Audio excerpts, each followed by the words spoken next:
प्यारी साहब संगत जी, प्यार सीखें ना धन।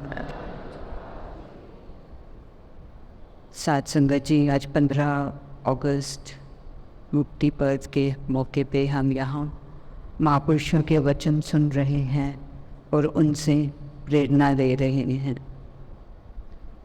साथ संगत जी, आज के दिन जगत माता ने अपना शरीर त्यागा। एक प्रीत प्यार नम्रता त्याग की वो मूर्त थे, सबको भरपूर प्यार दिया। साथ संगत जी, शहंशाह जी के जीवन से भी हम सब वाकिफ़ हैं। अनेकों जिंदगियां उन्होंने सवारी और एक भक्ति या भक्त का जीवन कैसे होना चाहिए वो भी हमें जी के दिखाया। पहले बाबा बूटा सिंह जी के साथ, फिर बाबा गुरबचन सिंह जी के समय एक शिष्य बन के जी के उन्होंने दिखाया। साथ संगत जी, राजमाता जी के जीवन से तो हम बचपन से ही वाकिफ़ हैं। शुरू से ही देखते आए उनके अंदर की भक्ति भावना, सबके लिए प्रीत प्यार इज़्ज़त सत्कार। बाबा जी ने खुद कहा कि वो उनकी लाइफ, पूरी लाइफ एक शहंशाह जी वाला मिशन थी। उन्होंने हर रिश्ता बहुत अच्छी तरह से निभाया, पर हमेशा गुरु के रिश्ते को पहल दी। साथ संगत जी, हम भी क्या उन पुरातन महापुरुषों की सिखलाइयों पे चल रहे हैं या इधर उधर की बातों का असर ग्रहण करके हमारा विश्वास, हमारी भक्ति पल में डोल जाता है। जैसे वो कहते हैं, पल में तोला पल में मासा। कहीं ऐसा विश्वास तो नहीं है हमारा लोगों की बातों में इधर उधर आके हम संगत से दूर हो जाएं या असर उनकी बातों का ले लें। साथ संगति, लोगों का क्या कहना, हंसो तो वो कहते हैं हंसते क्यों हैं, रो तो बोलते हैं तो रोते ही रहते हैं। हमने ऐसी बातों में नहीं आना। एक आपने उदाहरण संगत में अनेकों बार सुना कि एक बाप बेटा थे, उनके पास एक गधा था और उन्होंने कहीं जाना होता है तो बाप बेटे को गधे पे बिठा के खुद रस्सी पकड़ के गधे की चलना शुरू हो जाता है।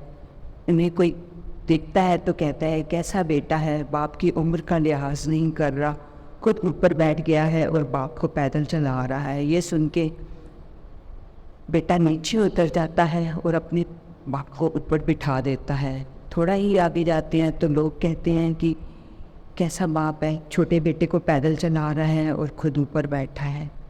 जब ये उनको सुनाई देता है तो वो दोनों ही ऊपर बैठ जाते हैं। इतनी देर में कोई और आगे से कह देता है कि जानवर का बिल्कुल लिहाज नहीं है इनको, खुद दोनों ऊपर बैठे हैं और उसके ऊपर जानवर पे इतना वज़न डाला हुआ है।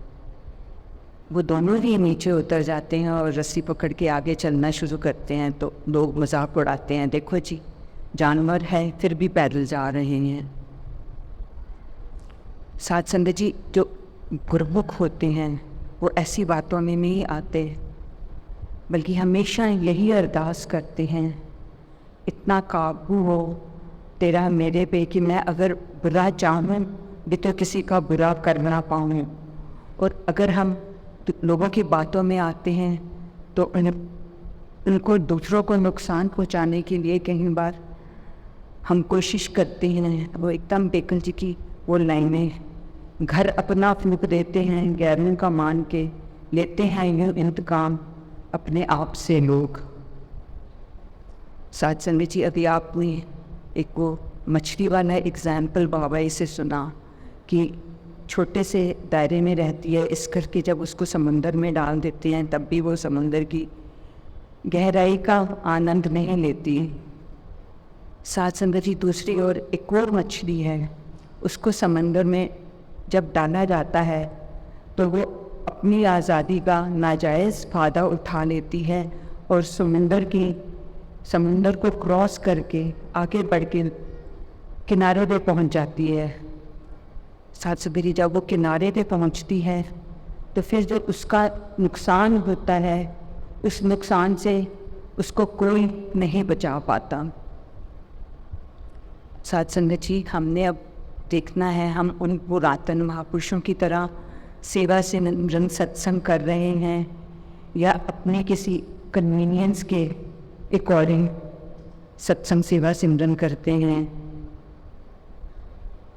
साध संगत जी, अभी हमने ये भी सुना बाबा जी के प्रवचनों में कि इतनी आज़ादी दे मुझे कि मैं तेरी कैद में रह सकूं। निरंकार से यही अरदास है कि इसकी कैद में रह के कभी हमारा विश्वास न डोले, इसकी कैद में रह के हम इस मिशन को आगे से आगे बढ़ा पाएँ। प्यारी साध संगत जी, प्यार से कहना धर्म निरंकार।